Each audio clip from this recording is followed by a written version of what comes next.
मत्ती रचित सुसमाचार चैप्टर 2।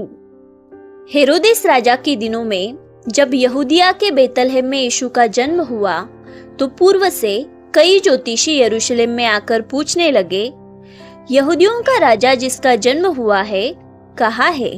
क्योंकि हमने पूर्व में उसका तारा देखा है और उसको प्रणाम करने आए हैं। यह सुनकर हेरोदेस राजा और उसके साथ सारा यरूशलेम घबरा गया।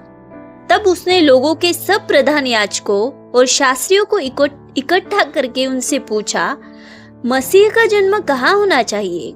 उन्होंने उससे कहा, यहूदिया के बेतलहम में, क्योंकि भविष्यवक्ता के द्वारा यो लिखा गया है, हे बेतलहम, तू जो यहूदा के प्रदेश में है, तू किसी भी रीति से यहूदा के अधिकारियों में सबसे छोटा नहीं, क्योंकि तुझ में से एक अधिपति निकलेगा जो मेरी प्रजा इस्राएल की रखवाली करेगा।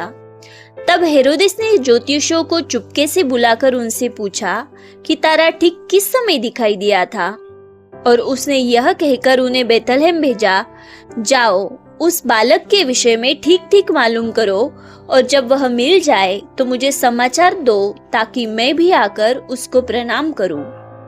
वे राजा की बात सुनकर चले गए, और जो तारा उन्होंने पूर्व में देखा था वह उनके आगे आगे चला, और जहाँ बालक था उस जगह के ऊपर पहुंचकर ठहर गया। उस तारे को देखकर वे अति आनंदित हुए। उन्होंने उस घर में पहुंचकर उस बालक को उसकी माता मरियम के साथ देखा, और मुंह के बल गिरकर बालक को प्रणाम किया, और अपना अपना थैला खोलकर उसको सोना और लोबान और गंधरस की भेंट चढ़ाई। तब स्वप्न में यह चेतावनी पाकर कि हेरोदेस के पास फिर न जाना, वे दूसरे मार्ग से अपने देश को चले गए। मिस्र देश को जाना।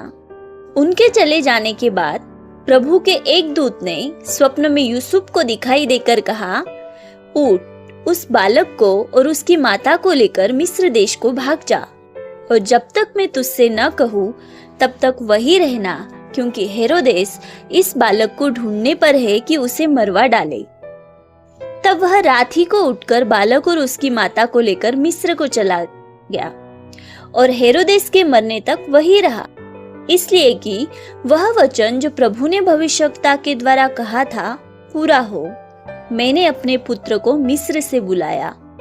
जब हेरोदेस ने यह देखा कि ज्योतिषियों ने उसके साथ धोखा किया है, तब वह क्रोध से भर गया और लोगों को भेजकर ज्योतिषियों द्वारा ठीक ठीक बताए गए समय के अनुसार बेतलहम और उसके आसपास के स्थानों के सब लड़कों को जो 2 वर्ष के या उससे छोटे थे मरवा डाला।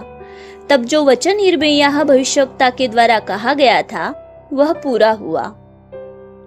रामाह में एक करुण नाद सुनाई दिया, रोना और बड़ा विलाप।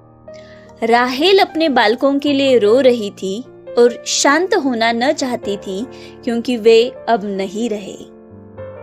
हेरोदेस के मरने के बाद प्रभु के दूत ने मिस्र में यूसुफ को स्वप्न में दिखाई देकर कहा, उठ, बालक और उसकी माता को लेकर इस्राएल के देश में चला जा, क्योंकि जो बालक के प्राण लेना चाहते थे वे मर गए हैं। वह उठा और बालक और उसकी माता को साथ लेकर इस्राएल के देश में आया।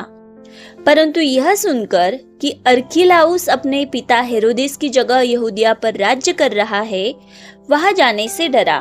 फिर स्वप्न में परमेश्वर से चेतावनी पाकर गलील प्रदेश में चला गया और नासरत नामक नगर में जा बसा, ताकि वह वचन पूरा हो जो भविष्यवक्ता के द्वारा कहा गया था, वह नासरी कहलाएगा।